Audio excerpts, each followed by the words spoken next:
fokus dan serius untuk membantu saudara-saudara kita di tempat-tempat bencana, baik di Aceh, Sumatera Utara maupun di Sumatera Barat.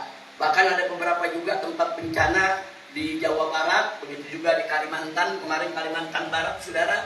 Nah, kita sudah minta, dan kita minta supaya ormas Islam ini bagi tugas, ya kawan. Katakan FPI nggak mungkin mampu untuk di semua provinsi, di semua tempat, mustahil. Karena FPI bukan negara, FPI nggak punya APBN, jangan lupa. Dan FPI bukan organisasi kaya. Apa yang didapat oleh FPI itu sumbangan umat yang kemudian kita menyalurkannya. Nah, maka itu saya sudah sampaikan pada saat reuni 212, ada rekamannya bisa kita lihat di YouTube di Ewat. Saya katakan kepada pimpinan ormas-ormas Islam, kita berbagi tugas. Kita berbagi tugas antar ormas Islam, siapa yang turun di Aceh, siapa yang turun di Sumatera Utara, siapa yang turun yaitu di Sumatera Barat, supaya beban kita lebih ringan. Dalam arti kata lebih ringan bukan berarti kerjanya makin slow, bukan. Artinya pembagian tugas itu kalau diperkecil, kerja kita jadi lebih fokus. Katakan FPI fokusnya di Aceh umpamanya, nanti ada ormas Islam lain fokusnya di Sumatera Barat. Nah, kalau bisa begitu, insya Allah tanpa bantuan pemerintah pun kita bisa untuk mengatasi bencana ini. Tapi kalau ormas-ormas Islamnya ini kerja sendiri-sendiri, terjadi penumpukan. Nah, takutnya nanti ada 20 ormas Islam, 20-20-nya hanya turun di satu tempat. Padahal ada tempat lain, saudara, yang belum tersentuh. Nah, itulah pentingnya kenapa antar ormas Islam di Jakarta perlu ketemu, perlu rapat bareng, dan seterusnya. Mudah-mudahan pulang dari sini kita udah lihat dengan mata kepala kita sendiri, dan kita sudah dengar langsung. Itu akan menjadi masukan bagi kami untuk kami sampaikan bukan hanya ke pemerintah, tapi ke ormas-ormas Islam yang ada di Jakarta di tingkat pusat, untuk yuk kita berbagi tugas bagaimana membantu saudara-saudara kita di tempat-tempat bencana. Nah, kemudian saudara, dulu tatkala FPI pernah turun di beberapa tempat bencana seperti di Kerawang, di Lombok, di Palu, di banyak tempat, saudara. Nah, itu kita berbagi tugas. Nah, kadang-kadang FPI bagaimana? Kalau FPI yang bikin hunian sementaranya, baik, kami yang bangun hunian sementara. Tapi yang bikin dapur umumnya siapa? Nah, nanti ada ormas lain, ya udah, kalau dapur umum kami yang pegang. Nah, lalu pusat kesehatannya siapa yang pegang? Bagi-bagi tugas, saudara. Kalau semuanya FPI, mustahil FPI akan mampu melakukan itu. Itu satu. Yang kedua, saudara, selama ini antara FPI dengan ormas-ormas lain bukan hanya berbagi tugas, tapi juga memetakan wilayah sekaligus memaksimalkan fungsi posko-posko masyarakat setempat. Nah, seperti di Aceh, katakanlah di satu tempat posko FPI cuma ada 4 atau 5, tapi posko masyarakat ada 200, saudara. Nah, itu kita bisa bekerja sama di posko FPI yang 5 ini. Begitu datang bantuan-bantuan dari luar Aceh, ini bisa disalurkan ke posko-posko tadi. Jadi posko-posko tadi ikut membantu menyalurkannya kepada korban bencana, saudara. Sehingga dengan cara kerja semacam itu, walaupun posko kita 10 bisa jadi 1000. Nah, ini namanya kalau dalam istilah perjuangan taksimul akmal wal adwar wal wadhaif. Bagi-bagi peran, bagi-bagi tugas, bagi-bagi kerjaan. Jadi banyaknya ormas Islam itu bukan untuk bersaing, bukan. Banyaknya ormas Islam bukan berarti perpecahan, bukan. Justru banyaknya ormas Islam fastabiqul khairat. Mereka berlomba dalam kebaikan. Dan sekaligus itu yang tadi saya katakan, taksimul akmal wal adwar wal wadhaif. Bagi-bagi tugas, bagi-bagi peran, dan bagi-bagi kerja. Nah, maaf saudara, ini mestinya nih yang bersikap begini bukan FPI, ini mestinya presiden yang begini. Ya, mestinya nih yang begini, ini mestinya eksekutif, legislatif yang bagi-bagi tugas, saudara. Sebab yang namanya FPI dan ormas-ormas Islam lain ini betul-betul relawan, saudara. Memang nggak digaji oleh pemerintah. Sebetulnya konsep-konsep ini kalau dilaksanakan oleh pemerintah pusat, wah sebentar selesai. Urusan huntara, urusan tadi ibu kita yang bicara sekolah-sekolah pendidikan, sebentar. Saudara, dulu kita pernah turun di beberapa tempat, kita bagi tugas. ada satu organisasi yang minta, udah FPI kami yang akan bikin hunian sementaranya. Tapi ini bagaimana nih anak-anak sekolah seperti yang tadi ditanyakan. Ya sudah, kalau begitu FPI akan bangun sekolahnya. Kita bangun bukan sekolah permanen, cuman sekolah-sekolah darurat. Kita bangun dari triplek, dari kayu, ada sekian kelas. Nah, kenapa itu diminta oleh masyarakat setempat? Karena saudara, yang namanya pendidikan kan terus jalan sekolah. Apalagi sekarang, ini setelah libur anak-anak mesti masuk sekolah. Habis itu nanti bulan April ada ujian. Nah, terus kalau mereka nggak ada sekolahnya bagaimana? Apa mereka mesti tunda kelulusannya 1 tahun lagi? Apa mereka mesti berhenti sekolah? Nah, dulu FPI yang kerjakan itu, saudara. Jadi kita nggak membangun hunian sementara, kita bangun kelas-kelas. Jadi di desa sini kita bangun sekian kelas, sana kita bangun sekian kelas. Gurunya dari mana? Nah, kan gurunya udah ada di masyarakat itu, saudara.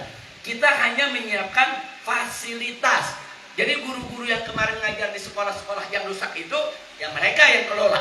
Sekolah-sekolah darurat yang kami bangun. Dan alhamdulillah akhirnya semua anak-anak sekolah lagi. Dan akhirnya begitu lagi ujian, walaupun rumah permanen mereka belum jadi, mereka tetap ikut ujian. Nah, jadi saya pikir cara-cara begini, yuk, mari di sini ada Teguh Muslim juga ada yang lain-lainnya. Mari kita kompromikan, mari kita musyawarah, mari kita ajak ormas-ormas lain, saudara, untuk bisa kita berbagi tugas. Insya Allah, baik ormas nasional maupun ormas lokal. Kan ormas lokal juga ada, saudara. Bahkan justru ormas lokal itu yang tahu wilayah, yang tahu tempat, yang tahu bahasa, yang tahu adat, yang tahu tradisi. Mestinya ormas lokal yang berdiri paling depan, kita yang dorong, kita yang bantu, kita yang fasilitasi, kita yang dari luar Aceh yang cari dana dari luar untuk dibawa kemari. Saya yakin kalau kita bahu-membahu, gotong royong, insya Allah bisa teratasi. Amin ya Rabbal Alamin. Itu pertama. Saya bicara dari segi ketahanan kita sendiri tanpa bantuan pemerintah. Nah, yang kedua, urusan pemerintah ini kewajiban kita bersama. Kami di Jakarta, saya di Jakarta udah beberapa kali kita kirimkan pesan ke presiden, kita kirimkan pesan ke para menteri, kita kirimkan pesan ke DPR-nya, saudara. Baik secara langsung maupun tidak langsung, bahkan kita angkat di mimbar-mimbar, saudara. Saya nggak peduli mereka mau marah, mereka mau tersinggung, mereka mau katakan Habib Rizik ini ekstrim, radikal, teroris, provokator. Enggak, saya nggak peduli. Karena saya tidak ridho kalau ada satu rakyat di Indonesia yang tidak bersalah dizalimi. Jangankan rakyat itu orang Islam, andai kata rakyat itu bukan Islam pun nggak boleh kita zalimi, saudara. Apalagi kalau rakyatnya orang Islam, saudara. Nah, jadi saya janjikan insya Allah pulang dari sini, dari apa informasi yang saya dapat ini semua, kita akan coba tuangkan lagi nanti, kita akan surati secara resmi. Waktu itu kita sudah surati presiden. Resmi kita kirim surat ke Bapak Presiden. Kita protes keras. Kenapa Anda tidak mau menjadikan ini sebagai bencana nasional? Nah, singkat saja, tadi siang saya juga ada mengisi di Aceh Utara dan Biren. Nah, ada satu bagian yang saya mau ulangi di sini, saudara. Hanya sekedar buat bahan pikiran kita semua, bahan pemikiran. Dulu tahun 1992 terjadi tsunami di Nusa Tenggara Timur, NTT. Hari ini terjadi tsunami, besok Presiden Soeharto langsung mengumumkan status bencana nasional. Begitu diumumkan, semua perangkat negara, semua instrumen pemerintahan turun kerja. Bantuan luar negeri datang, dalam waktu yang singkat semua selesai. Itu tahun 92. Kemudian kita lihat tahun 2004 ketika terjadi tsunami di Aceh, sudah. Nah, ketika terjadi hari ini tsunami Aceh, besok pemerintah, saat itu presidennya Pak SBY, langsung mengumumkan, wah ini bencana besar, nggak ditunda lagi sebagai bencana nasional. Begitu diumumkan, banjir bantuan dari semua negeri, dari Malaysia, dari Brunei, dari Singapura, bahkan dari Timur Tengah, saudara. Nah, saya masih ingat benar, dari FPI saja dulu kita menyalurkan, yaitu ada 50 perahu speedboat dari negeri Oman, saudara, untuk dibagi-bagi kepada nelayan yang ada di Melabuh, saudara. Kita bagi-bagi semua. Sampai ini bantuan itu banjir, luber, sampai kita jadi bingung, udah mengurusnya bagaimana. Kenapa? Karena diumumkan bencana nasional. Nah sekarang kita tanya, lalu kenapa? Kok sekarang kan bencananya nggak kalah sama tsunami? Bahkan kalau dari segi wilayah, saudara, luasan sekarang. Nah dulu tsunami itu kan cuma wilayah Banda Aceh, Aceh besar sampai ke Melabu, saudara, nggak sedahsyat ini. Walaupun memang kita akui kalau bicara dari segi yang meninggal dunia, waktu tsunami 2004 jauh lebih besar. Hampir 150.000 orang yang meninggal dunia. Kami dari FPI sendiri, saya bawa laskar FPI 1.300 orang. Saya kumpulkan dari Jawa, dari Sumatera, Kalimantan, Sulawesi. Kita bawa ke Banda Aceh. Kita sebar. Untuk apa? Untuk kita mengumpulkan mayat dan mengurusnya. Kita urus, kita masukkan ke kantong mayat, kita sholatkan, kemudian kita kuburkan ya ikhwah. Nah, saat itu berat medannya, tapi karena diumumkan sebagai bencana nasional, kita kerjanya ringan.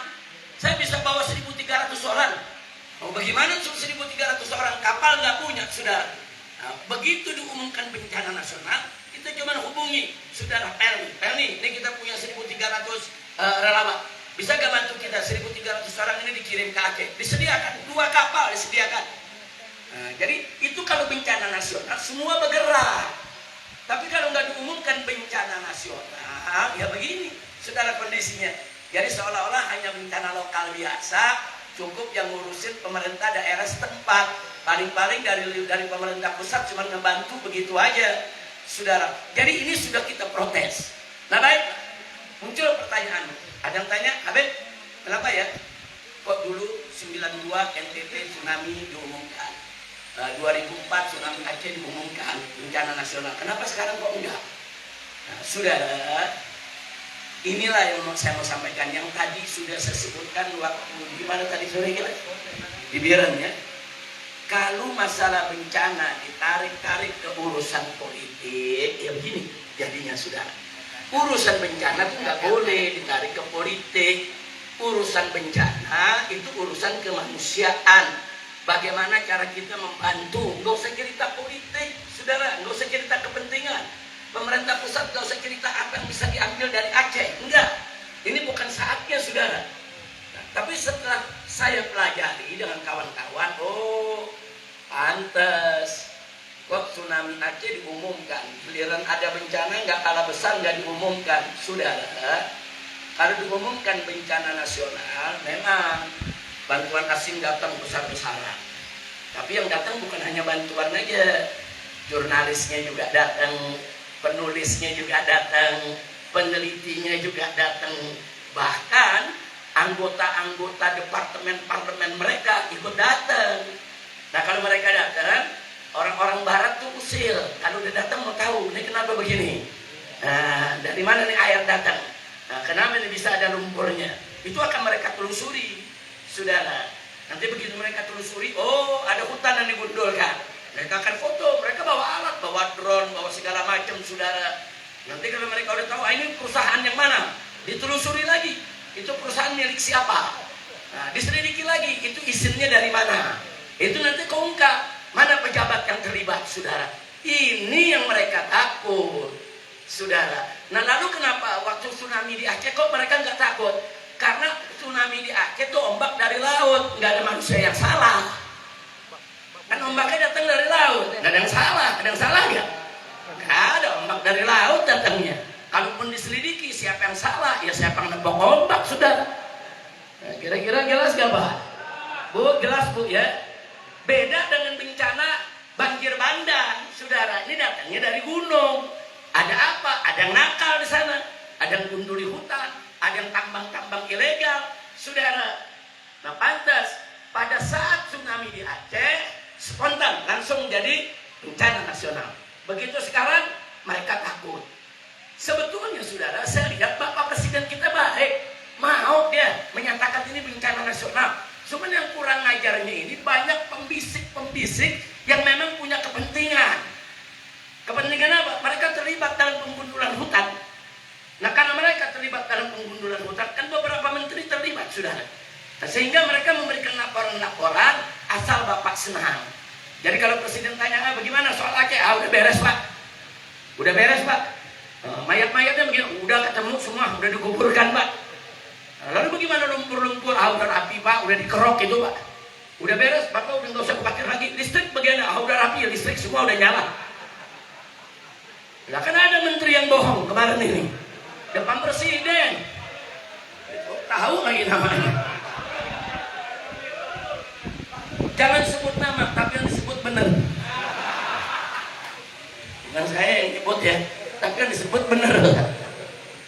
Nah jadi kita lihat kan depan presiden aja dia berani bohong. Ada rakyat, ada pimpinan, ada kamera. Presiden tanya bagaimana listrik?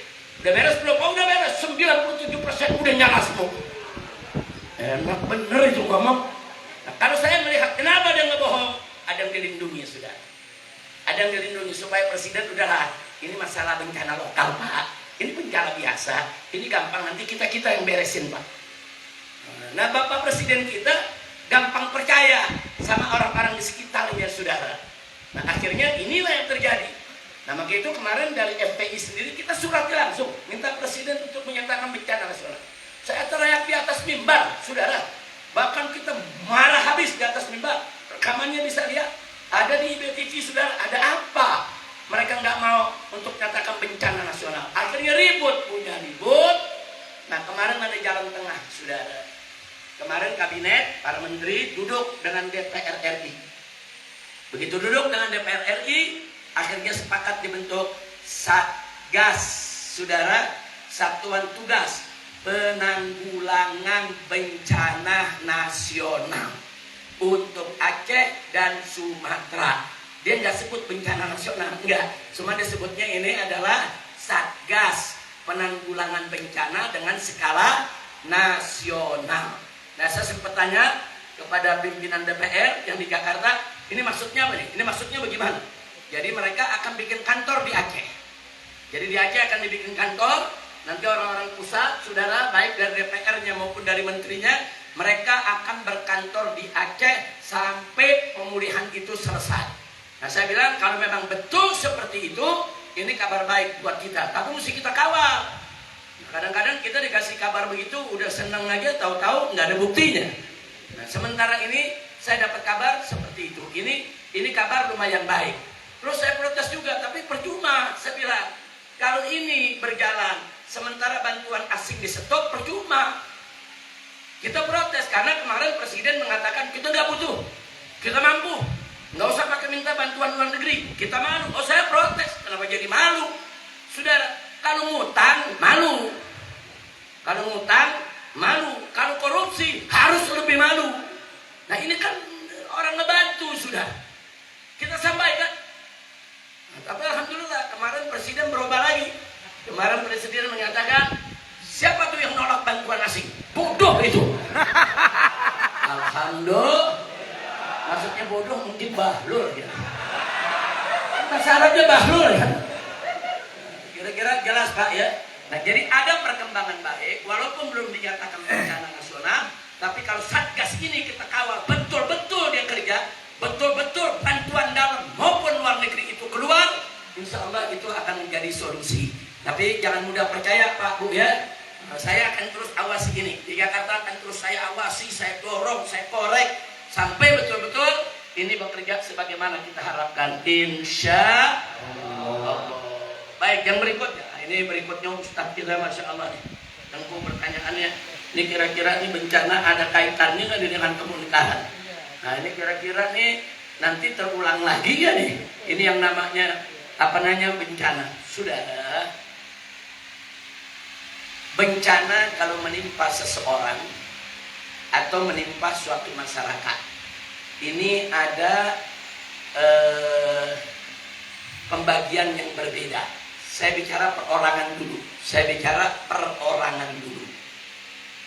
Kalau kita bicara perorangan, bencana itu bisa menjadi ujian, bisa menjadi peringatan, bisa menjadi azab. Jadi jangan langsung memvonis setiap bencana ini azab. Belum tentu, saudara. Belum tentu, saudara. Nah, bagaimana cara kita membedakan mana yang ujian, mana yang peringatan, dan mana yang azab, saudara? Cara membedakannya, ini saya masih bicara perorangan, belum bicara masyarakat. Cara membedakannya, Kalau yang mendapat musibah, saudara, orang yang muttaqin, orang yang betul-betul beriman dan takut kepada Allah, seperti para rasul, para nabi, para aulia, para wali, saudara, orang-orang solihin, saudara. Kalau mereka ini kena musibah, maka dipastikan musibahnya adalah ujian. Loh kenapa? Karena memang mereka orang-orang suci, ada di sisi Allah, nggak berbuat dosa. Jadi bukan azab buat mereka, ujian. Nah kalau pertanyaannya kenapa mereka diuji, saudara, liraf'i darajatihim indallah, untuk mengangkat derajat mereka di sisi Allah. Nah makanya para nabi kita lihat semakin luar biasa ujiannya, saudara, semakin tinggi kedudukan di sisi Allah, sampai ada istilah ulul azmi minar rusul, saudara. Nah itu nabi diuji oleh Allah. Tapi kalau nabi, rasul, wali diuji, itu adalah musibah dia dapat, itu adalah ujian. Nah sekarang yang kedua, saudara, peringatan. Nah peringatan itu bagi siapa? Bagi kaum muslimin. Saudara, kaum muslimin secara umum. Saudara, kalau ada orang Islam, dia muslim, saudara, dia baik, tapi kadang-kadang dia masih sekali-sekali suka ninggal sholat, sekali-sekali suka ngebentak orang tua, sekali-sekali masih ada aja maksiat yang dia kerjain, saudara. Nah yang seperti ini, kalau dapat musibah, musibah itu adalah peringatan. Kenapa diberi peringatan? Karena Allah masih sayang sama dia. Kalau Allah nggak sayang, nggak pakai dikasih peringatan, langsung diazab ya. Allah kasih peringatan. Untuk apa dikasih peringatan? Agar dia insaf, agar dia sadar.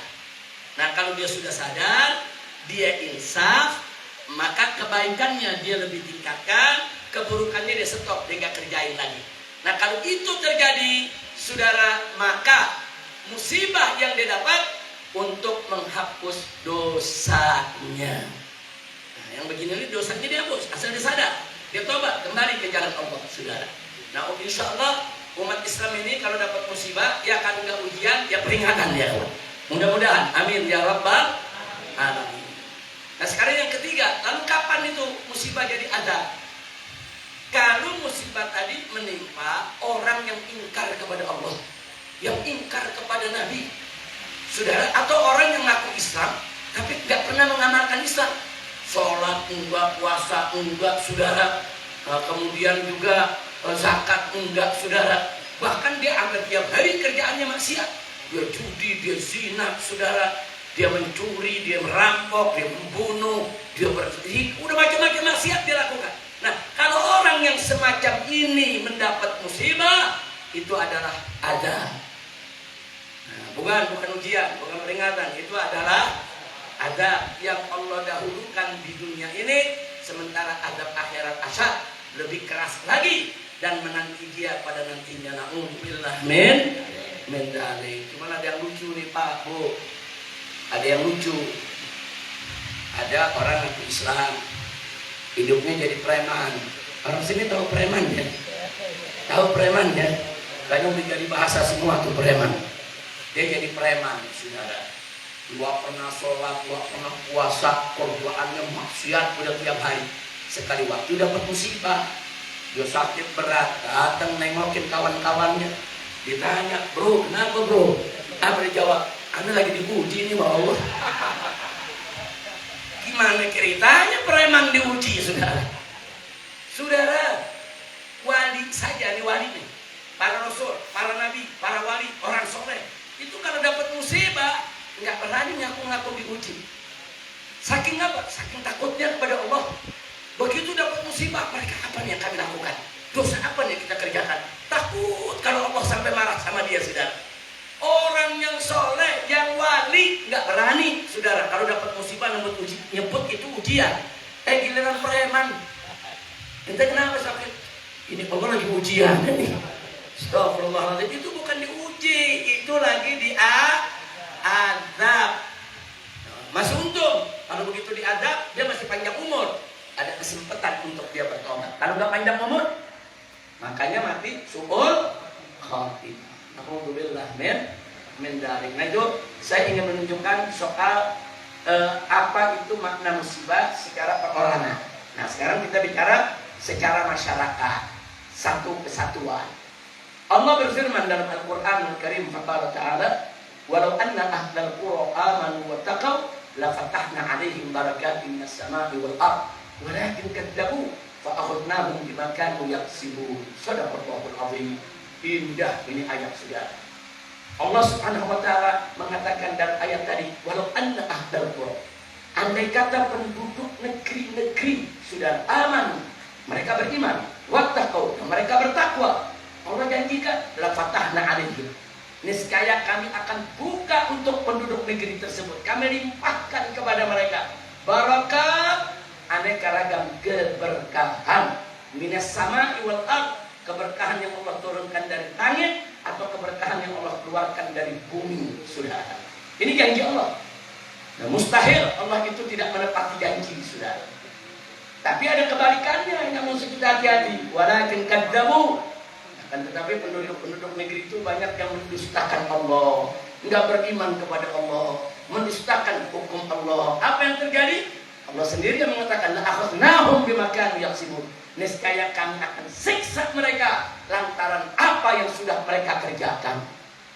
Jadi kesimpulannya dari ayat tadi, satu, kalau penduduk negeri beriman, bertakwa, Allah kasih keberkahan. Berkah sawahnya, berkah lautnya, berkah hutannya, berkah kebunnya, berkah rumahnya, saudara, berkah gunungnya, berkah politiknya, berkah ekonominya, berkah keamanannya, berkah pendidikannya, berkah semuanya, saudara. Tapi kalau coba-coba nggak beriman dan nggak bertakwa kepada Allah, saudara, maka Allah akan siksa mereka. Nah, makanya kembali kepada pertanyaan tadi, ini kira-kira yang di Aceh ini masuk yang mana nih, saudara? Nah, tentunya kita nggak bisa main tuding, saudara, nggak bisa. Itu perlu pembelajaran mendalam, itu perlu dilihat. Tapi kalau saya lihat secara dohir, saudara, memang di Aceh maksiat ada, memang di Aceh juga kemungkaran ada. Tapi secara zahir yang saya lihat, dengan adanya konon syariah di Aceh ini, secara umum jauh lebih baik dibandingkan tempat-tempat yang lain.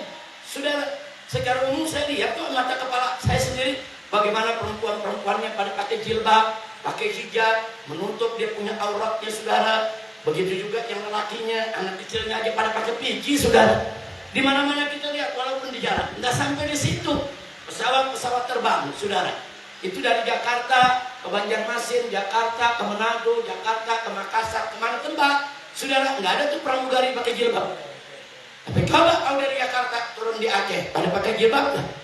Nah, semua pramugari pakai, yang nggak pernah pakai jilbab dia pakai ya. Nah, itu dasarnya konon syariah itu, saudara. Alhamdulillah. Nah, melihat dari itu saya yakin, insya Allah, saudara, bahwa apa yang terjadi di Aceh adalah ujian, sekurangnya peringatan. Nah, saya yakin ujian karena orang Aceh baik, peringatan yang mungkin masih ada segelintir yang tidak baik, tapi azab insya Allah enggak ya. Nah, karena Aceh ini bukan negeri kafir, bukan negeri murtad, bukan negeri penjahat, saudara. Ini negerinya para guru, tuan guru, abati, daya-daya di mana-mana, saudara. Nah, makanya saya nggak terima di medsos tuh kadang-kadang ada yang nyerang Aceh. Ini Aceh banyak maksiat sih, ini Aceh begini sih, Aceh jahat sih. Oh, saya nggak terima, kurang ajar itu orang, saudara. Dia nggak tahu Aceh, dia nggak pernah ke Aceh, seenaknya menghina daripada bangsa Aceh. Na'udzubillah min. Nah, jadi itu kepada Ustadz penanya tadi, jadi artinya kalau tanya di Aceh bagaimana nih? Insya Allah Ustadz, ini ujian dan paling tidak peringatan, insya Allah. Nah, kalau pertanyaannya apa ini akan berulang, bisa jadi. Nah, kalau Acehnya downgrade, artinya downgrade nih, turun begitu. Sekarang imannya kuat, atau besok maksiatnya lebih banyak. Nah, hati-hati, saudara. Hari ini pakai konon syariat, atau besok konon syariat dicabut, saudara, bisa jadi musibah bisa datang lagi. Na'udzubillah mendari. Tapi selama dijaga, nggak usah khawatir. Insya Allah musibah seperti ini tidak terjadi lagi buat bangsa Aceh. Amin ya Rabbal alamin. Sebagai tambahan, Ustaz, masih soal tadi. Saudara, kalau ada pertanyaan, kenapa sih Aceh sering dapat bencana? Nah, bukan sekali dua kali, sering bencana sudah. Dulu zaman Belanda, saudara 350 tahun Aceh nggak pernah berhenti perang. Daerah-daerah lain semua jatuh ditaklukkan sama Belanda, Aceh doang yang nggak takluk, saudara. Andaikan ketika itu Aceh takluk, seluruh Indonesia, saudara, nggak ada ini yang namanya negara Indonesia. Nah, jadi 350 tahun perang terus, saudara. Bagaimana pejuang-pejuang Aceh dulu, Teku Umarnya, Cut Nyakdirnya, dan lain sebagainya, saudara. Nah, kemudian setelah itu, begitu kita merdeka, saudara, ada aja yang fitnah orang Aceh. Katanya mau memerdekakan diri lah. Dulu zaman-zaman Tengku Daud Bere. Akhirnya perang lagi, saudara. Aceh dikejar lagi. Setelah itu udah tenang, udah damai. Tahu-tahu, saudara, di Aceh ini karena diperlakukan tidak adil dan lain sebagainya, timbul konflik lagi. Itu peristiwa DOM, daerah operasi militer. Berapa ribu yang mati, saudara.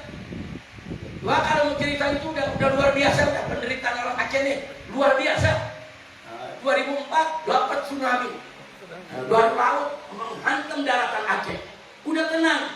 Tahun 2025 dari gunung datang. Saudara, ini ada apa nih? Kok bertubi-tubi? Nah, saudara, kita jangan suudzon kepada Allah. Kita harus husnudzon. Karena ada hadis qudsi, Allah mengatakan, ana inda dzonni abdi. Saya sesuai dengan dugaan hamba saya.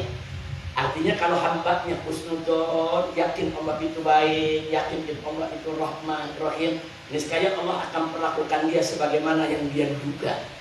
Tapi kalau nanti dia berprasangka tidak baik kepada Allah, oh Allah mempersempit rezekinya, Allah bikin susah hidupnya, nanti Allah bikin susah dia punya hidup.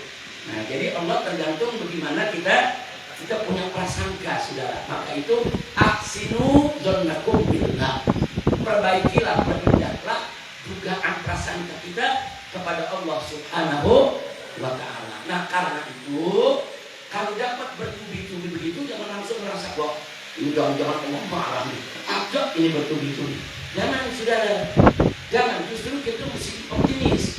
Oh, ini jangan-jangan bangsa Aceh, saudara, dan diperhatikan orang-orang. Loh, kenapa saya bisa bicara begini? Ada hadisnya, saudara.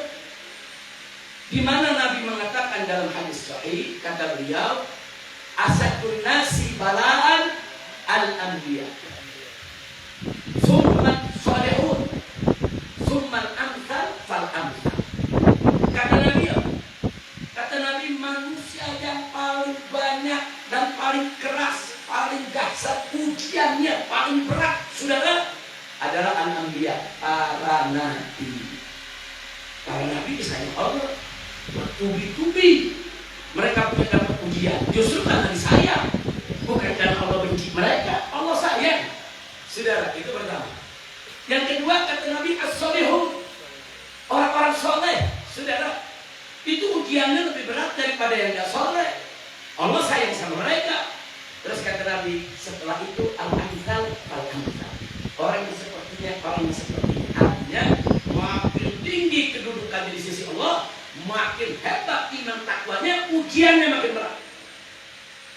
Nah, kalau ngambil hadis ini nih, kita ngambil hadis ini nih. Dari seluruh bangsa Indonesia, ujian yang paling berat adalah orang Aceh. Artinya apa, saudara? Kenapa paling berat? Bisa jadi karena Aceh yang terbaik, karena Aceh yang terkuat, karena Aceh yang paling menonjol Islamnya, karena Aceh yang betul-betul diperhatikan dan disayang oleh Allah. Amin ya Rabbal alamin. Itu namanya kita husnudzon. Karena para nabi diuji, ya karena memang disayang Allah. Sudah ujiannya paling berat, ya karena memang Allah sayang mereka kok.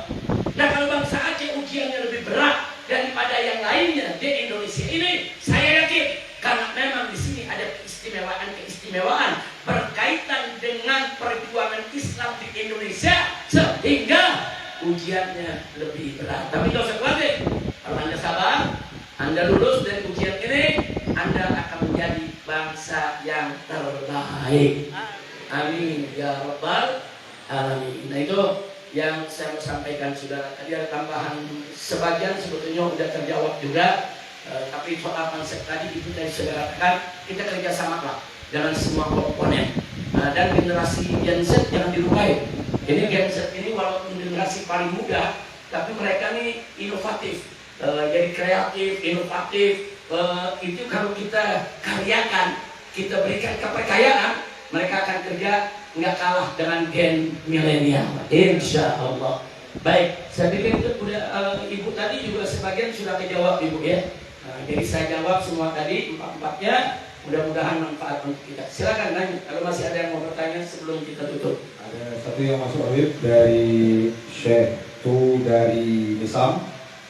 Beliau bertanya, mungkin ini keadaan kita sedang musibah. Lantas bagaimanakah cara untuk Aceh kembali seperti sedia kala tanpa harus menggadang-gadangkan kalimat merdeka? Mungkin itu pertanyaannya Habib yang masuk satu.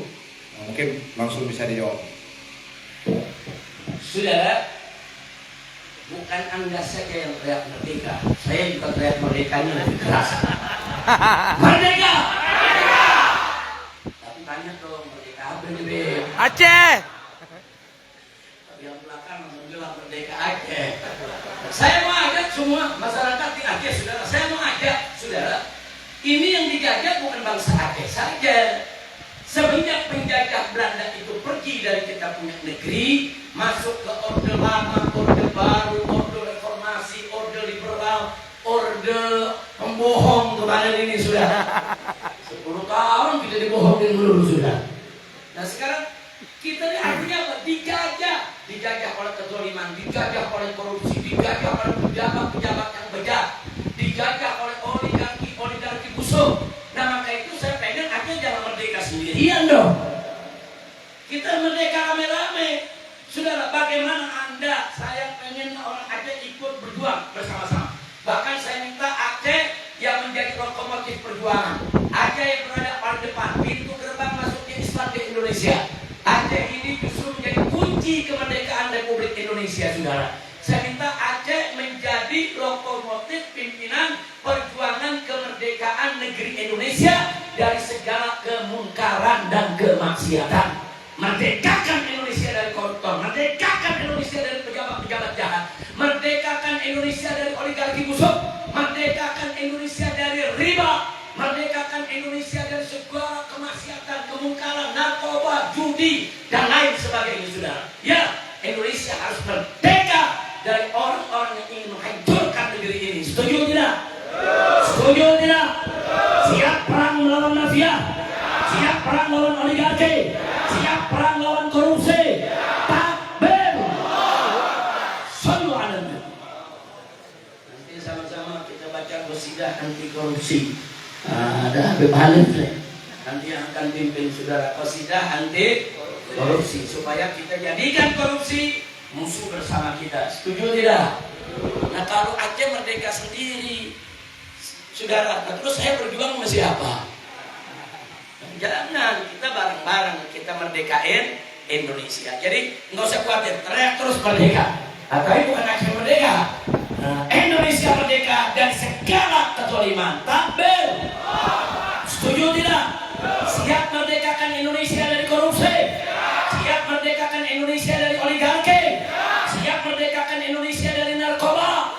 Siap merdekakan Indonesia dari segala kemaksiatan dan kemungkaran. Takbir.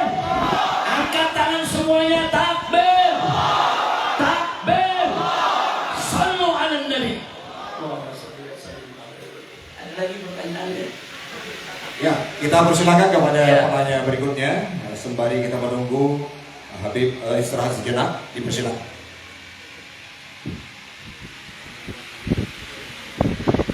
Yuk, hai rồi bà. Thôi vào ly cỡ về đó.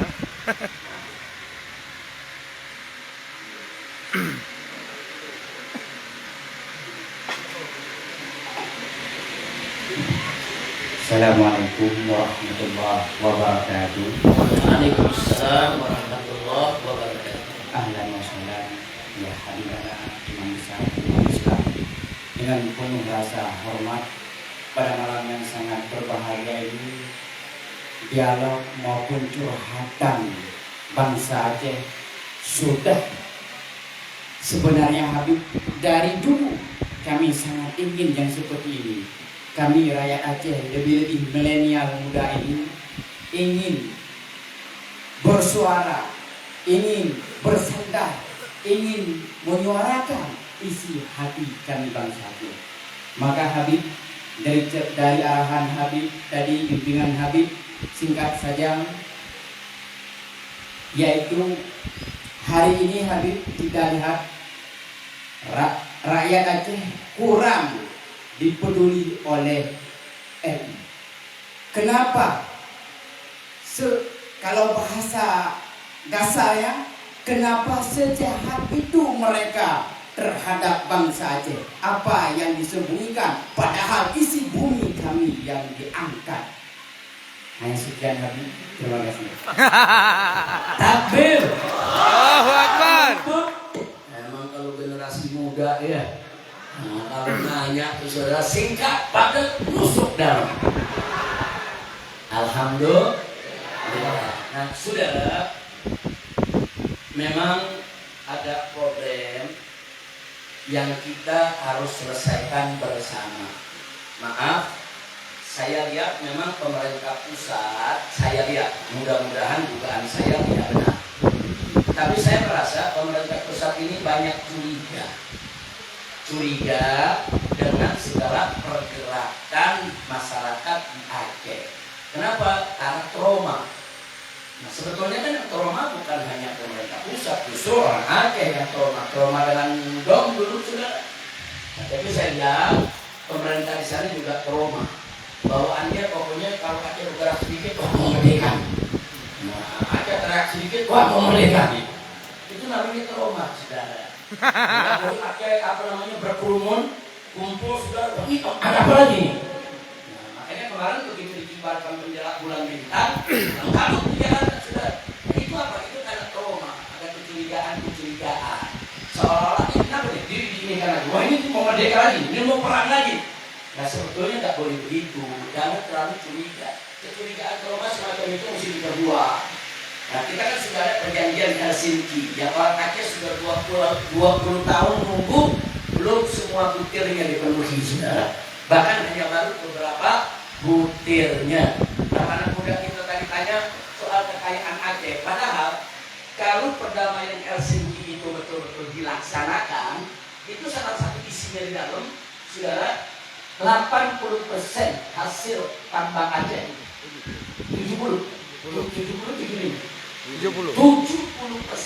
hasil bumi Aceh untuk Aceh, yang 30% itu untuk pusat dikelola dibagi ke berbagai daerah. Ini sebetulnya perjanjian udah bagus, cuman belum dilaksanakan sampai saat ini. Yang dilaksanakan masih terbalik. Nah, bahkan yang dilaksanakan 80% buat di Jakarta, 20% buat Aceh. Nah, sehingga pembangunan di Aceh tertunda-tunda, terlunta-lunta. Nah maka itu saya kemarin di Jakarta terus menyuarakan. Makanya saya marah betul.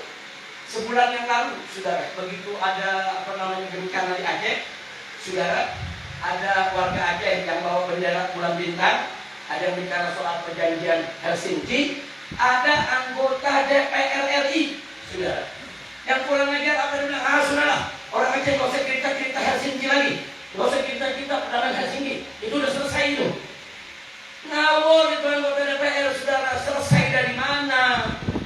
Jangan sembarangan dia kecilkan, ini perdamaian, saudara. Negara wajib untuk mematuhi poin-poin yang ada di perdamaian, dan GAM juga wajib untuk memenuhi poin-poin yang ada dalam perdamaian. Ini perdamaian bukan main-main, saudara. Artinya apa? Artinya GAM dengan pemerintah Indonesia duduk sederajat ketika itu, saudara. Akhirnya sepakat damai, tidak ada lagi letusan senjata, sepakat hidup bersatu lagi, saudara. Tapi ada poin-poin yang disepakati. Nah saya minta baik GAM maupun Republik Indonesia jangan ada yang mengingkari perjanjian. Saya bertanya sekarang, wajib tidak memenuhi perjanjian? Wajib tidak? Ini yang jadi masalah. Ini jadi masalah, saudara. Nah soal bendera juga belum selesai. Ya, di dalam perjanjian Helsinki, saudara, ada ketentuan bahwa tiap daerah aja berhak untuk punya bendera daerah. Hanya saja, saudara, pemerintah Jakarta mau silakan bikin bendera ini, tapi yang bendera GAM itu yang jadi masalah. Jadi ini ada ego saudara yang belum bisa dijinakkan saudara. Takut kalau dia penjara pulang bintang. Wah ini angkat senjata lagi. Wah ini perang lagi. Wah ini kan tentara ada mati lagi. Nggak bisa. Kalau selalu ketakutan begitu, bagaimana kita bisa damai sejati? Betul? Nah, jadi sekali lagi saudara, hal-hal ini sebetulnya bisa diselesaikan. Makanya saya sudah sampaikan ke anggota Dewan di Jakarta, tolong selesaikan, penuhi dong butir-butir perjanjian Helsinki. Nggak bisa sekaligus satu-satu dipenuhi sampai semua dipenuhi. Ini sudah 20 tahun sudah, dari 2040 sampai sekarang udah 2026 ini masuk, udah 20 tahun lebih. Nah karena itu saya tetap saudara ikut butir perjanjian tersebut. Saya cinta Indonesia, saya cinta Aceh, saya cinta semua. Saya tidak mau ada lagi di antara kedua belah pihak angkat senjata menumpahkan darah. Na'udzubillah min dzalik. Dan kita doakan mudah-mudahan yang di Jakarta sana saudara bisa kita dorong. Saya masih dorong terus supaya janganlah, udahlah Aceh ini jangan diganggu, jangan diganggu. Aceh lagi tenang-tenang, 40 malah mau diambil. Nah kemarin kan ribut ada 40 untuk mau diambil, betul? Aceh lagi tenang-tenang, 40 mau diambil. Aceh lagi tenang-tenang, saudara sebelum terjadi bencana, Mu'allim saudara marah besar. Mu'allim gubernur Aceh saudara. Apa beliau bilang? Hei, aku perusahaan-perusahaan penambang ilegal, penambang liar, bawa eskavator, dia bunuh di hutan Aceh. Itu nanti berbahaya buat Aceh. Saya kasih waktu 2 kali 24 jam harus keluar. Kalau tidak keluar, saya yang keluarkan. Luar biasa. Itu memang gubernur mesti begitu. Gubernur mesti berani tegas lindungi alamnya, betul? Takbir. Itu beliau menyampaikan itu sebelum bencana, sudah. Karena memang yang namanya hutan dilindungi sudah pasti akan mendatangkan bencana. Oh, orang Jakarta jawab, ya tapi kan hasil bumi mesti dinikmati. Ini kan yang namanya emas mesti dinikmati. Ini kan pemberian Allah. Masa kita nggak boleh gali emas? Masa nggak boleh gali nikel? Bukan nggak boleh, ada aturannya. Ada aturannya, ada regulasinya. Oh mau tambang emas di daerah mana? Pelajari dulu. Membahayakan masyarakat atau tidak? Oh ini membahayakan, nggak boleh. Oh di sana nggak membahayakan, silakan. Cara ngatur izinnya juga diatur, ada regulasinya, saudara. Jangan setiap orang dikasih izin, digunduli Aceh ini, diambil minyaknya, diambil emasnya, diambil nikelnya. Kan kurang ajar, saudara. Orang Aceh sendiri masih banyak yang belum dapat kerjaan. Ternyata kekayaan Aceh udah diambil oleh orang-orang asing maupun oleh orang-orang yang luar dari Aceh. Betul? Masya Allah. Jadi sekali lagi saya berikan penghargaan, apresiasi. Terima kasih kepada Mu'allim. Begitu juga kepada para bupati yang ada namanya di Aceh. Begitu juga wali kota semua saudara. Bagaimana sebelum terjadinya daripada bencana, sebetulnya mereka udah protes ke pusat. Saya tahu Mu'allim udah protes, wali kota udah protes, saudara, sampai kejadian. Dan sekarang saya lihat begitu kejadian, Mu'allim dengan para bupati turun ke bawah, saudara. Nggak tidur, itu mata sampai bengkak begitu, nggak tidur ya. Sudah hampir lelahnya luar biasa. Pemimpin memang mesti begitu yang namanya pemimpin, saudara. Nah jadi jangan pemimpin cuma terima gaji buta, uang banyak, dapat mobil dinas yang enak, tapi rakyat susah dan nggak turun, itu bukan pemimpin. Nah begitu banggalah, bersyukur Anda punya Mu'allim di sini, Anda punya bupati-bupati yang lain. Saya minta jaga kekompakan, jaga persatuan, jaga Aceh, dan mari kita berusaha secara baik-baik bagaimana perjanjian Helsinki bisa dipenuhi tanpa pertumpahan darah. Setuju? Takbir. Masih ada? Oh iya, silakan. Assalamualaikum warahmatullahi wabarakatuh. Perkenalkan nama anak Habib Nazarudin, anak sebagai ketua DPD Timur. Mungkin Habib dulu pernah bisa menjadikan DPD Timur dihalang oleh pemerintah, anak ketua Habib. Cuma mungkin pertanyaan Anda agak ekstrim dikit. Setelah Anda perhatikan beberapa tahun ini, ternyata kunci masalah permasalahan di Indonesia ini ada di angka 9 itu sumber masalah. Maka kami dari Aceh, mungkin di seluruh Indonesia, umat Islam yang cinta dengan tanah air, yang cinta dengan agama, kapan saatnya kita offset itu cita-cita PKI, naga-naga 9 yang telah menguasai negeri ini? Kapan ulama atau hal lain mengumandangkan jihad? Itu yang kami inginkan.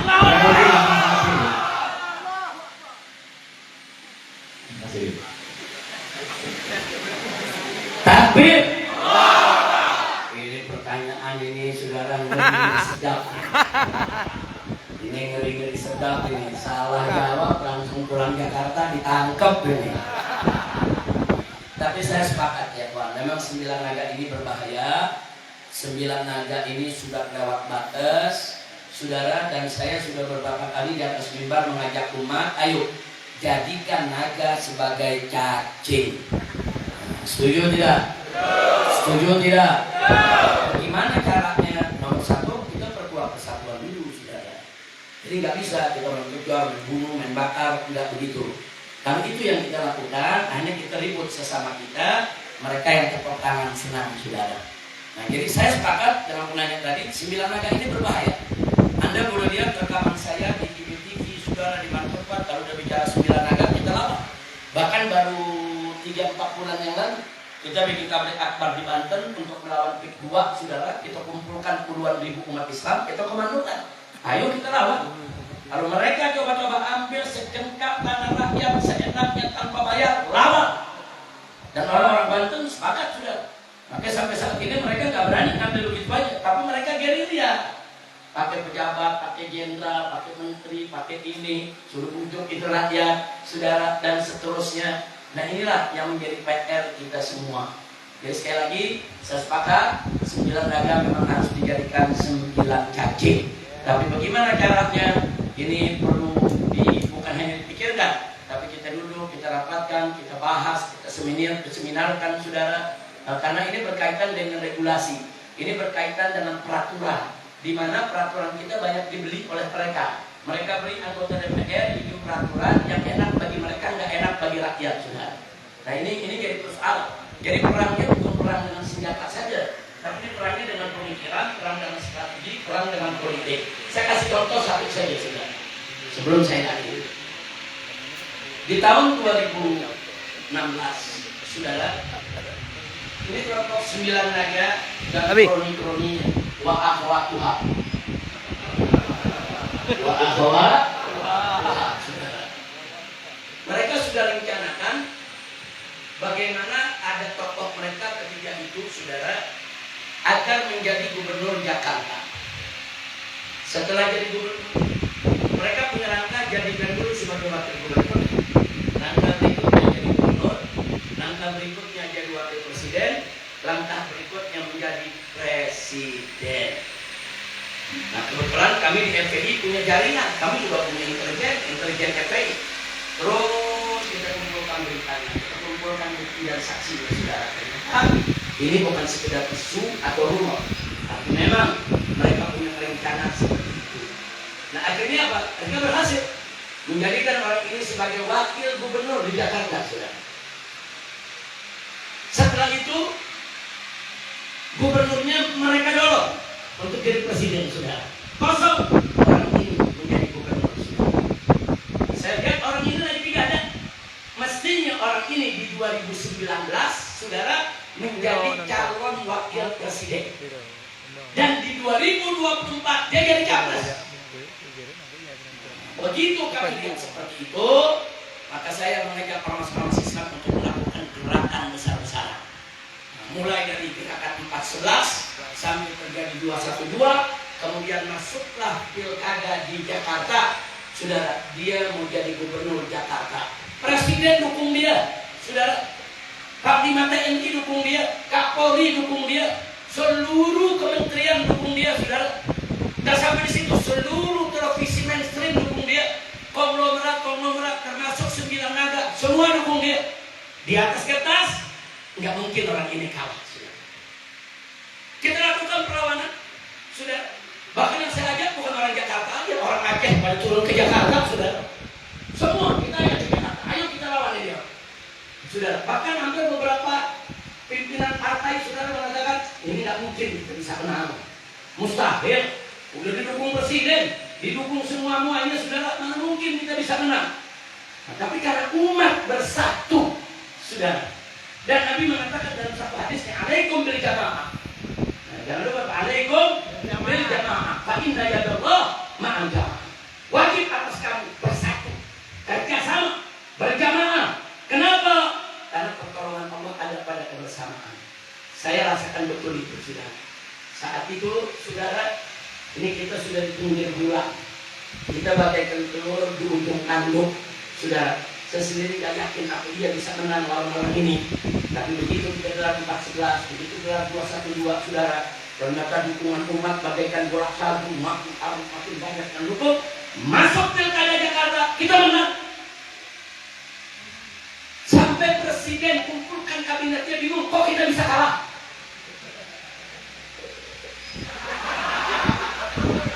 Duit itu udah triliunan, dia kalah, saudara. Karena sakit hati, kalah. Akhirnya saya dikejar-kejar, saudara. Dikenakan 17 pasal, saudara. Mau ditangkap? Nah, saya lihat, oh ini politik, ini bukan hukum. Saya sudah berkali-kali ditahan. Saya sudah berkali-kali ngadepin hukuman, saudara. Saya tahu, kalau itu persoalan hukum, saya tidak lain. Saya hadapi, walaupun harus di penjara. Tapi ini urusan politik. Kalau urusan politik, jangan dilawan pakai hukum. Politik lawan pakai politik. Dia menangkap kita hijrah ke Mekah. Takbir. Itu kan politik, saudara. Sampai di Mekah kita lawan terus, saudara. Kita lawan terus, enggak, kita enggak berhenti. Saudara, dendamnya luar biasa. Makanya begitu saya pulang dari Mekah, saudara, terjadi kerumunan di kota Jakarta, Kapolda Metro diberhentikan. Terjadi kerumunan di Jawa Barat menyambut kedatangan saya, Kapolda Jawa Barat diberhentikan. Kenapa? Karena dia memang dendam, saudara. Nah, akhirnya terjadilah, saudara, apa yang terjadi kita kenal dengan KM50. Yang mereka incar saya kok, mereka mau bunuh saya kok, saudara. Enggak, bukan siapa-siapa mereka mau bunuh, saudara. Tapi nggak berhasil. Mereka tumpahkan kemarahan tersebut akhirnya kepada 6 santri, 6 pemuda, 6 laskar yang mereka culik, mereka bunuh, saudara, mereka siksa sebelum dibunuh, dan setelah mati mereka fitnah. Nah, ini karena apa? Karena dendam politik. Nah, kenapa saya cerita ini, saudara? Ini saya lagi melawan 9 naga. Kadang kabut, saudara, nggak bisa kalau saya sendirian, nggak bisa, saudara. Nah, saat itu saya dikejar, saudara, bukan hanya dikejar, FPI-nya dibubarkan, saudara, pengurusnya ditangkepi, saudara, termasuk Habib Hanif ikut ditangkap, saudara, penjara, nemenin mertua. Alhamdulillah, Habib Hanif nemenin mertua, saudara. Saya ditahan 2 tahun, Habib Hanif setahun lumayan, ngantren lagi dia. Nah, jadi ini saya cerita begini, itu salah satu resiko kalau kita melawan 9 naga. Enggak, kita nggak takut, saudara, nggak takut. Cuman saya minta nih sama orang Aceh, kalau besok kami dari Jakarta memberikan komando, saudara, untuk bangkit perang melawan 9 naga, siap tidak? Siap. Siap tidak? Siap. Siap tidak? Siap. Takbir. Angkat tangan semua, angkat semua, takbir. Sallu ala Nabi. Rasanya bakal berhenti, saudara. Ini nyusahin rakyat. Akan kita lawan terus, saudara. Apapun yang terjadi, kita nggak boleh meninggalkan umat. Mudah-mudahan Allah berikan kekuatan kepada kita. Nah, selanjutnya Habib Hanif. Nah, kita minta kita rame-rame dulu nih berikrar untuk lawan korupsi. Nah, silakan Habib Hanif diarahkan apa dia punya ininya, kemudian diajak bersama-sama sambil dijelaskan. Silakan Habib Hanif. Sama-sama kita baca sholawat. Ya, sholawatnya sholli wa sallim daiman ala ahmada wal ali wal ashabi man qad wahada. Itu populer masyhur, tapi nanti di setiap bait-baitnya kita akan bacakan bait-bait syair yang beliau tulis. Nanti semuanya bicara soal bangkit melawan korupsi. Di akhir-akhir setiap qasidah ada kata-kata korupsi, kita teriak sama-sama. Siap bangkit lawan korupsi? Ya. Siap hajar korupsi? Siap ganyang korupsi? Takbir! Salli wa sallim daiman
Saudara, saya mau tanya, Indonesia kaya nggak? Kaya nggak? Saking kayanya bukan hanya minyak bumi, sampai minyak langit banyak Indonesia, saudara. Apa minyak langit? Sawit, saudara. Betul? Betul. Emasnya, kekayaan lautnya, kekayaan alamnya, saudara, tambangnya luar biasa. Kalau dikelola dengan baik dan amanat, nggak bakal ada orang yang miskin, saudara. Betul? Betul. Tapi kenapa banyak yang miskin, saudara? Korupsi. Gara-gara apa? Korupsi. Kenapa rakyat banyak yang susah? Korupsi. Kenapa sekolah jadi mahal? Korupsi. Kenapa rumah sakit jadi mahal? Korupsi. Kenapa rakyat banyak yang susah? Korupsi. Rakyat banyak melarat akibat Korupsi. Sabar. Masya Allah, anak haturnya semangat kita doain istrinya 4 semua. Rakyat banyak melarat akibat Korupsi. kurang semangat. Coba suaranya sebagaimana semangatnya rakyat Aceh lawan Belanda, saudara. Kita lawan korupsi sebagaimana lawan Belanda. Setuju? Setuju. Rakyat banyak melarat akibat Korupsi. sekolah jadi mahal akibat Korupsi. rumah sakit antri akibat Korupsi. Ayo semua, ayo kita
miskin makin miskin akibat korupsi.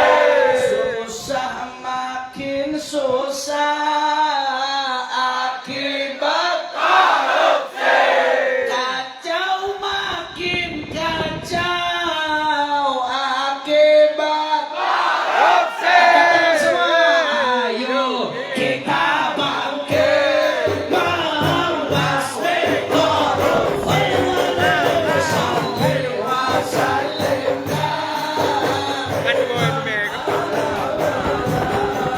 salli wa sallim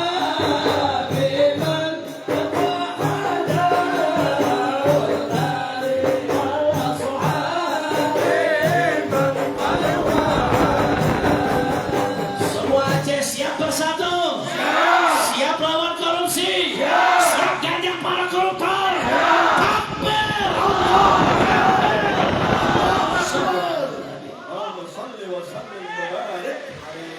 Alhamdulillah ya ikhwan, malam hari ini walaupun belum banyak, saya sudah mendengar sebagian curhatnya orang Aceh. Bagaimana kecewanya orang Aceh dan bagaimana orang-orang Aceh ini, saudara, tidak boleh sembarangan, saudara, untuk tidak dipedulikan. Maaf Pak Bu ya, saya pernah ditanya orang, tapi orang Aceh itu sebetulnya bagaimana sih? Dia punya hatinya. Saya jawab Pak, orang Aceh itu hatinya, saudara, pintunya kecil tapi dalamnya luas. Pintunya kecil tapi dalamnya luas. Masuknya nggak gampang, karena pintu kecil, pelan-pelan mesti masuknya. Karena dekat orang Aceh nggak bisa main serodol-serodol aja, sudah harus hati-hati, harus santun, harus lembut, betul. Tapi kalau sudah masuk ke dalam, lihat hati orang Aceh yang luasnya luar biasa. Makanya semarah-marahnya orang Aceh, saudara, ternyata diajak damai bisa kok. Semarah-marahnya orang Aceh, diajak duduk berunding bisa kok. Dan itulah sifat orang Aceh. Aceh, saudara, jangan sekali-kali dipermainkan. Betul? Nah, itu saya tanya sekali lagi semua, siap bersatu? Siap berjuang? Siap betul? Siap lawan mafia? Siap lawan koruptor? Siap merdekakan Indonesia dari kezaliman? Takbir! Merdeka! Merdeka! Merdeka! Indonesia merdeka dari korupsi. Takbir! Indonesia harus merdeka dari oligarki. Takbir! Indonesia harus merdeka dari segala kejahatan. Takbir! Angkat tangan semua, angkat tangan semua. Merdeka! Merdeka! Takbir! Takbir! Hidup Islam! Hidup Aceh! Hidup Indonesia! Takbir! Sallu ala Nabi. Saya pikir untuk hari ini cukup pertanyaan ya. Insya Allah kapan-kapan saya datang lagi kemari, kita gelar tabligh akbar. Setuju? Setuju. Tabligh akbar gelar istighotsah kubra insya Insyaallah. Untuk malam ini kenapa kita cukupkan sampai di sini? Karena besok pagi saya dengan rombongan mau ke Bener Meriah. Nah, dari sana ada beberapa tempat yang harus kita datangi. Di sore hari kami akan balik lagi ke Losmawe. Tapi nanti di Losmawe malam itu juga kami akan turun, saudara, untuk menuju Simpang Ulim, kemudian juga mau ke Aceh Tamiang, saudara, kemudian mau ke Langkat juga tempat bencana. Nanti terakhirnya besok malam insya Allah sudah ada di Medan, saudara. Nanti begitu sampai di Medan kita akan langsung ke Padang. Nah, jadi harap dimaklumi karena besok perjalanan kami masih jauh, saudara. Tapi memang banyak jembatan yang putus. Di sini kan juga ada yang putus. Kalau udah mantri sampai 4 jam, saudara. Nah, makanya saya kemarin waktu kemari dari Medan mau terbang ke Losmawe, saya berjumpa dengan wali kota Banda Aceh. Bahwa ibu wali kota Banda Aceh. Saya tanya, ibu dari mana mau kemana? Jawabnya dari Aceh mau ke Aceh. Dari Aceh mau ke Aceh, kok lewat Medan? Ya, beliau bilang, iya bagaimana dari Banda Aceh mau ke Aceh Tamiang nggak ada. Dalam putus, pesawat juga nggak ada. Saudara, akhirnya beliau naik pesawat ke Kuala Lumpur dulu. Dari Kuala Lumpur ke Medan, dari Medan mau ke Aceh Tamiang. Nah ini akibat apa? Akibat memang bencana yang meluas. Ini nggak main-main, saudara. Nah karena itu sekali lagi saya mohon maaf karena perjalanan banyak terputus, banyak gangguan. Kami harus malam ini persiapan. Besok kami berangkat, tolong didoakan. Nah, tapi ibu bapak di sini nggak usah khawatir. Kalau ada masalah-masalah yang penting, yang urgen, sampaikan ke Imam FPI Aceh. Sampaikan ke Tengku Muslim akan sampaikan kepada kami. Apakah itu lewat telepon, lewat video call, lewat surat, dan itu akan jadi perhatian kami. Yang bisa kami lakukan akan kami lakukan untuk Indonesia dan untuk bangsa Aceh. Takbir! Sallu ala Nabi. Nah itu saja yang bisa saya sampaikan. Mudah-mudahan bermanfaat untuk kita semua. Akhirnya saya mohon maaf atas segala kekurangan, kesalahan dan kehilafannya, dan saya ucapkan terima kasih atas segala perhatian dan kepeduliannya. Akhirnya yuk kita baca surat Al-Fatihah. Kita niatkan di barakatil Fatihah. Allah subhanahu wa ta'ala an yubarik di Aceh, yubarik di ulama'iha wa umaraiha wa ra'iyatiha, wa an yaj'al Aceh wilayatan sholihah thayyibah mubarakah ma'murah salimah nafi'ah lil ummatil islamiyah wa ila hadratin nabi sayyidina Muhammadin sallallahu alaihi wasallam bi sirril Fatihah.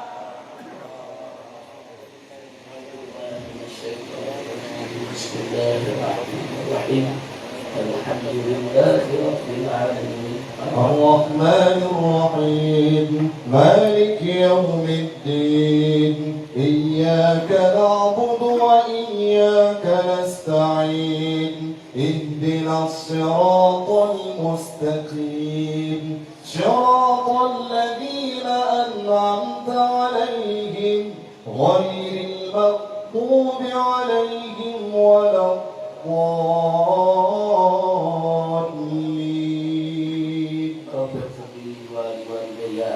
Bismillahirrahmanirrahim. Allahumma lakal hamdu syukra wa lakal mannu fadla bi rahmatika nas'alu bi jahi nabiyyika natawassal fartubih ilaika bi salafil salihin nas'aluka bi anwaril fatihah wa asraril fatihah wa bi haqqi man unzilat alaihi suratul fatihah habibika nabiyyina Muhammadin sallallahu alaihi wa alihi wa sahbihi wa sallam.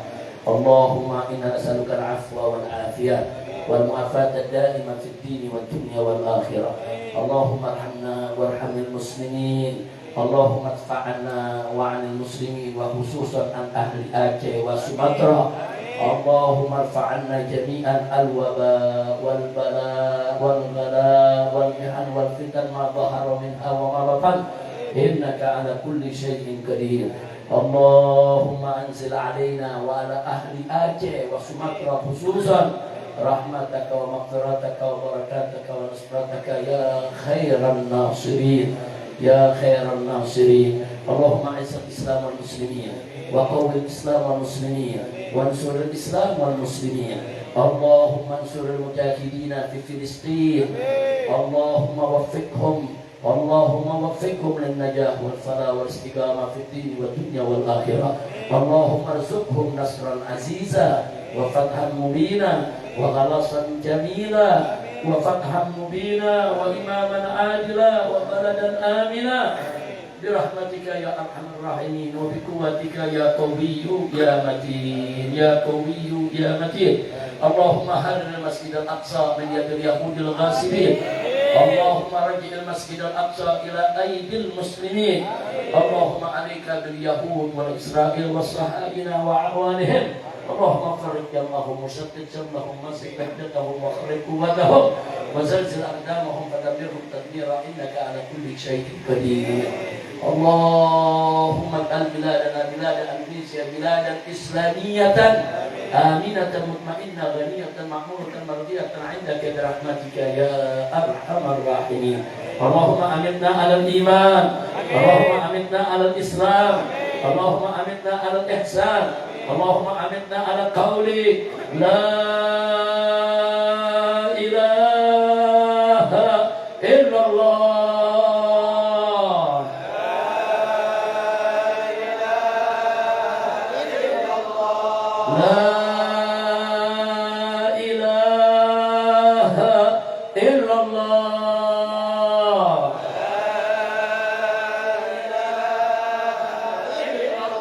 La ilaha illallah.